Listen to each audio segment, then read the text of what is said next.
What's up guys, it's Mitchell Berry with the Berry team, and if you've made it to this video, you're probably looking at selling your home, and we're going to be talking today about home staging and real estate photography tips.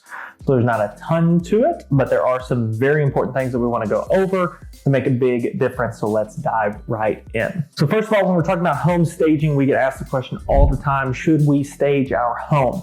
Now, the formal thing of staging, I don't think necessarily is required, especially in our area. So there's no need if you're living in the home to bring in a professional stager to do that unless you're just really struggling to figure out how to make your home look nice. But as long as it's furnished and decorated, that's the most important part. So what I tell people most of the time is if you're living in the home, make it look like you're not living in the home. We want to declutter as much as possible, get the stuff off your kitchen countertops, make it very, very, very, very clean.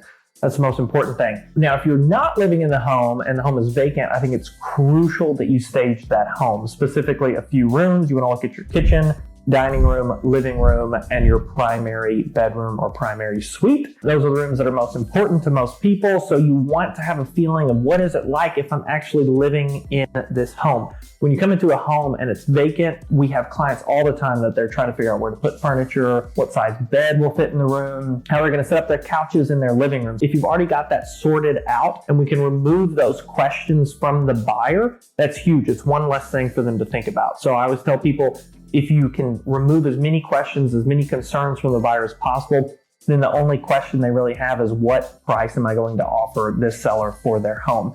So having that set up is super nice, especially if your living space or your bedroom is kind of odd and it's going to be tough to put furniture in there. Giving them an opportunity to see that is a really big deal. Now, your other option, if you can't put money into staging, is to do digital staging. We've done that for clients before, so if that's something you're looking at, feel free to reach out to us, but there are companies online that will do that digital staging for you. It's better to have it in person, but at least you can give some photos to the buyer that say, hey, this is how you could set up this room, and it removes that worry from them. At one point, we had a very, very, very small home. It was about 650 square feet.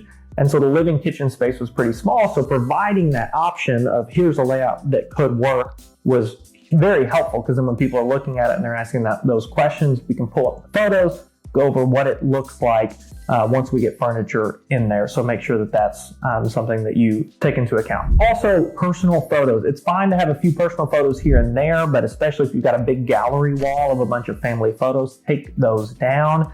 Again, you want the buyer to envision living in your home, and if they've got a bunch of photos that aren't theirs, then that's going to be tough for them to say, oh, this is my home. We want to create an emotional experience for them to say, no, I could see myself living in here. Now, when you do that though, if we've got a lot of touch-up to be done, a lot of holes in the walls, make sure that you're patching those, touching up the paint in a very clean and neat fashion, so that they're not going to have to worry about dealing with those holes and the touch-up after the fact. So now we're going to get into real estate photography. So the most important thing is get a professional photographer. So we pay for that for all our clients, professional photography, and a lot of times professional videography. So if you find an agent that's going to do that for you, that's crucial. The last thing you want is for yourself or for your agent to come in with their cell phone taking photos. I absolutely cringe when I see those for a few reasons, right? Like, I consider myself a marketer, a negotiator, a consultant. I am not a photographer. You don't want me taking photos of the home. So we pay for someone who does that for a living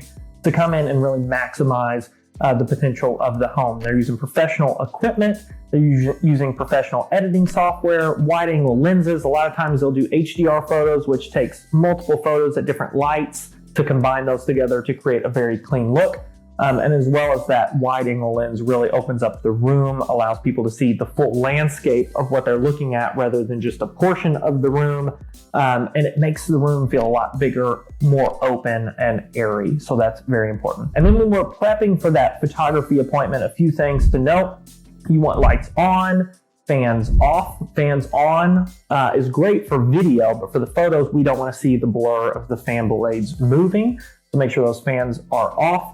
Have your blinds open, preferably at a 45-degree angle up, so it allows light in, but it's not hitting the lens directly to create any glare, or we're not washing out that photo. Your trash cans, ideally move those completely out. It's nice to not have them in there. It just creates a cleaner look overall. Make sure your toilet seats are down. That's something that's so common that when the toilet seats are up, it's not the end of the world, but again, it's a much cleaner look if we've got those down. Make sure everything's clean, open, airy. That's the biggest thing that I can recommend to you. So make sure the home stage, take the personal photos out, get a professional photographer and a videographer, or have your real estate agent do that. If they're not willing to do that, that might be a big red flag as to why aren't they. We invest money up front to do that, to make sure that we can get top dollar. Homes with professional photos are going to sell for more in the end, because you're putting your best foot forward. We would love to sit down with you on Zoom or in person to go over more details. As always, text or call us 812-315-3850 or directly the cell phone number of the Barry Team agent you are working with. But as always, hit us up with any questions and we will catch you soon. See ya.